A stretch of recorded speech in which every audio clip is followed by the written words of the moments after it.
ప్రణయ ఫలితం 10వ భాగం. దారిలో రేవతి ఒక చోట ఆగి 4 వైపులా పరికించి చూస్తూ, శత్రువులు మనల్ని వెంబడిస్తున్నారేమో చూడండి అంది.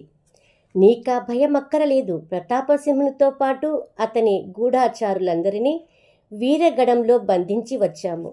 కృష్ణదాసు ఒక్కడు మాత్రం సుందరగడం ఖైదులో ఉన్నాడు అని జితేంద్రుడు వీరగడం, సుందరగడాల్లో జరిగిన విషయాలన్నీ రేవతికి వివరంగా చెప్పాడు. తర్వాత రణధీర్ గురుఘంటాల్ను ఏ విధంగా బంధించింది కూడా చెప్పి అతని సమర్థతను అనేక విధాలా పొగిడాడు. గురుఘంటాల్ని పట్టుకోవడంలో రణధీర్ చూపిన ప్రజ్ఞ పాఠవాలకు రేవతి ఎంతో మురిసిపోతూ తన చూపును ఒక్కసారి అతని మీదకు విసిరింది. రణధీర్ ఆమె చూపులో చూపు కలిపి కొంటెగా నొసలు చిట్లించాడు. ఆమె వస్తున్న నవ్వును ఆపుకొని తల మరొక వైపుకు తిప్పుకుంది. ఇద్దరి చేష్టలను గమనించిన జితేంద్రుడు తనలో తాను సంతోషిస్తూ ఆ భావాన్ని పైకి కనబడనీయకుండా, రేవతి చురుగ్గన్నడు అని, నువ్వు చెప్పిన ఆ భవనాలు ఇంకా ఎంత దూరంలో ఉన్నాయి? అక్కడకు వెళ్ళే మార్గం నీకు బాగా తెలుసా అన్నాడు. తెలియకపోవడమేమిటి? ఆ భవనాల దగ్గర నుంచి అరణ్యంలోకి, అరణ్యంలో నుంచి భవనాల దగ్గరకు తిరగడంతోనే నా పని సరిపోయింది. అక్కడకు ఇక్కడకు తిరగవలసిన ఆ పనేమి వచ్చింది అన్నాడు రణధీర్. రేవతి అతని ముఖంలోకి చూసి, దేవరవారు వస్తారు కదా అని ఇక్కడకు, రాజకుమారి రాజకుమారుల క్షేమాన్ని కోరి అక్కడకు, మళ్ళీ ఇక్కడకు అని జితేంద్రుని వైపు తిరిగి, జితేంద్ర, మీరు ఇక్కడకు వచ్చి రాజకుమారుని జాడ తెలియక తిక్కమక్కలు పడతారనే ఉద్దేశంతో నేను మాటిమాటికి వచ్చి మీకోసం చూసి వెళ్తుండేదాన్ని. శత్రు గూఢాచారులు ఎవరైనా ఆ భవనాల్లో ప్రవేశిస్తారేమో అనే అనుమానంతో ఎక్కువ సమయం ఆ భవన ప్రాంతాల్లోనే ఉండేదాన్ని అంటూ 4 అడుగులు వేసి, ఆ మలుపు చూడండి, అక్కడికి వెడితే భవనాలు మనకు స్పష్టంగా కనబడతాయి అని ఆమె నడవడం ప్రారంభించింది. జితేంద్రుడు, రణధీరు ఆమెను అనుసరించారు. మేనక కత్తి విసరడం, నేల మీద పడిన గుణసాగర్ కాళ్ళు చేతులు కొట్టుకుంటుండడం, తంత్రవేత్త విలపిస్తూ గుణసాగర్ని సమీపిస్తుండగా ఆ హాల్లో వికటాట్టహాసాలు వినపడ్డం ఒకదాని తర్వాత ఒకటి రెప్పపాటు కాలంలో జరిగాయి. వికటాట్టహాసాలు వినపడ్డంతో మేనక నృత్యం చేయడం మాని విజయగర్వంతో కత్తినొకసారి చూసింది. చూపు కత్తి మీద పడగానే గర్వం తొలగిపోయి ఆమె శరీరం భయంతో వణికిపోయింది. కత్తికి ఎక్కడా రక్తపు చుక్క అంటలేదు. ఆ విచిత్ర సంఘటనకు తబ్బిబ్బైపోయి మేనక దృష్టి అప్రయత్నంగా కింద పడి ఉన్న గుణసాగర్ మీద పడింది. గుణసాగర్ అవయవాలు ఇంకా కొట్టుకుంటూనే ఉన్నాయి. చేతులు కాళ్ళు లయ తప్పకుండా కదులుతున్నాయి. అతని కళ్ళు ప్రశాంతంగా మేనకను చూస్తున్నాయి. మేనక పరిస్థితిని గ్రహించింది. గుణసాగర్ తన కత్తికి బలయ్యాడన్న తలంపుతో ఆమె నృత్యం చేయడం మానేసింది.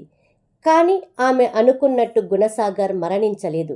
సరికదా, కత్తి వేటి నుంచి తప్పించుకోవడానికి నేల మీద పడి కూడా వాయిద్యాల గమనాన్ని అనుసరించి లయ తప్పకుండా తన అవయవాలను కదుపుతూనే ఉన్నాడు. మేనక గుణసాగర్ కళ్ళల్లోని భావాన్ని అర్థం చేసుకుంది. నువ్వు ఓడిపోయినట్టు అంగీకరిస్తావా అంటున్నాయి అతని కళ్ళు. అంగీకరించక ఏం చేస్తాను? పొరపాటు జరిగింది. నృత్యంలో ఇతనికున్న ప్రతిభ నన్ను లొంగదీసింది.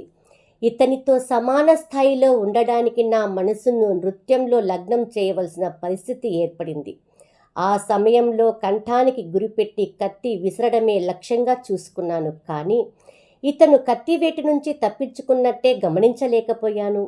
నియమాన్ని అనుసరించి ఈ రోజు నుండి ఇతని చేతిలో కీలుబొమ్మనయ్యాను అని తనలో తాను అనుకున్న మేనక గుణసాగరికి నమస్కరించి, రాజకుమారా, నా అపరాధాన్ని మన్నించండి.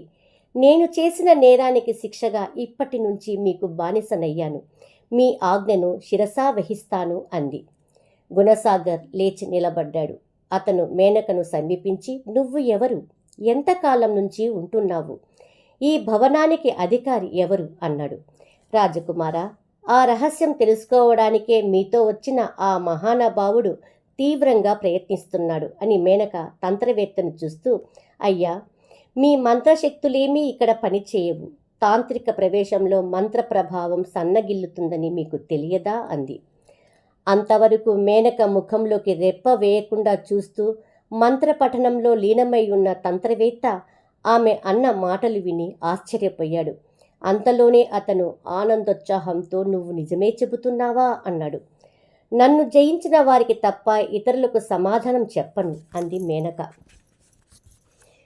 గుణసాగరే స్వయంగా మేనకను ఏదో అడగాలనుకుంటుండగా తంత్రవేత్త అతన్ని వారించి, రాజకుమారా, ముందు నేను చెప్పే మాటలు వినండి. రాజకుమారి సుమతి ఈ తాంత్రిక భవనంలోనే ఉన్నారు, అందులో ఏమీ సందేహం లేదు అని ఇంకా చెప్పబోతుండగా గుణసాగర్ తంత్రవేత్త మాటలకు అడ్డు వచ్చి, రాగమణి సుమతి ఇక్కడే ఉన్నారని ఎలా చెప్పగలుగుతున్నారు అన్నాడు. రాజకుమారా, నేను చెప్పే విషయం పూర్తిగా వినండి. మీరు కోరిన వెంటనే పూజలో కూర్చొని రాజకుమారిని పద్మంలోకి రప్పించి ఆమె ఎక్కడున్నది తెలుసుకోవడానికి ప్రయత్నించాను.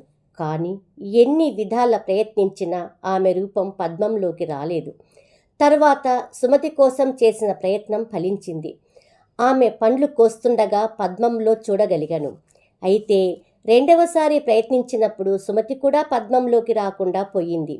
ముందు రాజకుమారి, తర్వాత సుమతి పద్మంలోకి ఎందుకు రాలేదో ఇప్పుడు మేనక చెప్పిన మాటల వల్ల గ్రహించగలిగాను. తాంత్రిక ప్రదేశాలు, తాంత్రిక భవనాలు పద్మంలో కనిపించవు. అంతేకాదు, వాటితో పాటు ఆ ప్రదేశాల్లో కానీ భవనాల్లో కానీ ఉన్న మనుషులు కూడా పద్మంలో కనిపించరు. దీన్ని బట్టి చూస్తే ముందు రాజకుమారి, తర్వాత సుమతి ఈ తాంత్రిక ప్రదేశంలో ప్రవేశించారనడంలో పొరపాటు లేదు. మరొక విశేషం, మీకిప్పుడు రాహుదశ బాగుంది. మీరు పట్టింది బంగారం అవుతున్నది. శత్రువులు మిత్రులవుతారు. కళ్యాణయోగం దగ్గర పడుతుంది. కానీ మధ్యలో కొన్ని అవాంతరాలు, చిక్కులు ఏర్పడతాయి. 2 చోట్ల ప్రాణగండం ఉంది. అయినా గ్రహాలన్నీ అనుకూలంగానే ఉన్నాయి. అనుమానించకుండా అడుగు ముందుకు వేయండి. ముందు ఈ మేనక పుట్టు పూర్వోత్తరాలు తెలుసుకోండి అన్నాడు. తంత్రవేత్త శక్తి సమర్థతలు రాజకుమారునికి ముందే తెలిసాయి. అందువల్ల తంత్రవేత్త చెప్పిన ప్రకారం రాగమణి తాంత్రిక భవనంలోనే చిక్కుబడి ఉంటుందని అతను పూర్తిగా నమ్మాడు. అతనికి కలిగిన నమ్మకం బలపడ్డంతో రాజకుమారుని వ్యాకులపాటుకు అంతు లేకపోయింది. రాగమణి ఎలాంటి ఆపదల్లో ఉందో, ఆమె ఎట్టి కష్టాలకు గురవుతుందో అనే ఆరాటంతో అతను కుమిలిపోసాగాడు.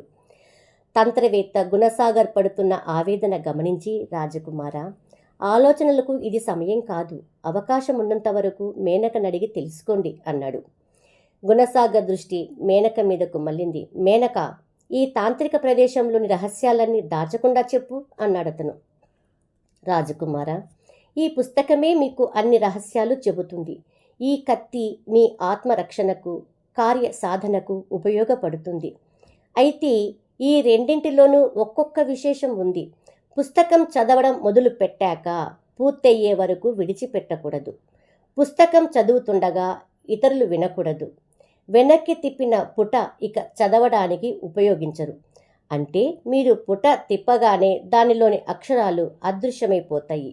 పుస్తకంలో ఉన్నదానికి ఏ మాత్రం విరుద్ధంగా ప్రవర్తించినా బ్రతికి బయటపడడం దుర్లభం. ఇక ఈ కత్తిలో ఉన్న విశేషం కూడా వినండి. ఇది వీరాది వీరులతోనూ క్రూర మృగాలతోనూ పోరాడడానికి మాత్రమే ఉపయోగపడుతుంది. ఈ భవనంలో ఉన్న స్త్రీలతో కానీ బాలురతో కానీ పోరాడవలసి వస్తే కేవలం బుద్ధి బలాన్ని ఉపయోగించాలి. అంతేగాని కత్తిని మాత్రం ఉపయోగించకూడదు. అలా ఉపయోగించడానికి సిద్ధపడితే ఆ కత్తి మిమ్మల్ని చిత్రవధ చేస్తుంది అని మేనక కత్తిని, పుస్తకాన్ని గుణసాగర్ చేతిలో ఉంచి నమస్కరించి లోపలికి వెళ్ళిపోయింది.